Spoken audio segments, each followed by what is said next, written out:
सबसे पहले नजर डालते हैं अब तक की बुलेटिन की। कसूर डीएचक्यू अस्पताल के शाही अफसरान की बेहिसी और अद्वियात वसूली करने वाले शेर तले मरीज पंखों से महरूम।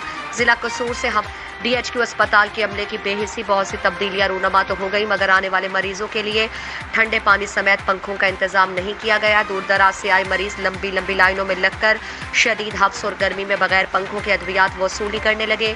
मरीजों का शदीद मुश्किलात का सामना, जबकि बंद ठंडे कमरों में बैठे मस्त शाही अफसरान के कान पर जून तक ना रेंगी। आने वाले मरीजों के लिए बेहतर ठंडे पानी समेत पंखों का इंतजाम ना होना। CO health doctor Samra Khurram, MS अस्पताल डॉक्टर नियाज अहमद की कारकर्दगी पर सवालिया निशान।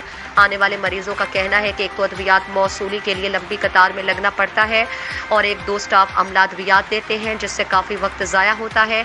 और जहां मरीजों की कतार बंदी की गई वहां पर हल्का सा शेड नस्ब किया गया जो धूप से बचाता है, मगर एसी में बैठे शाही अफसरान ने एक दो पंखे लगाना अपनी शाही अफसरी के खिलाफ समझा। हफ्स और गर्मी से मरीजों को शदीद मुश्किलात का सामना। आने वाले मरीजों ने वज़ीर आला पंजाब चौधरी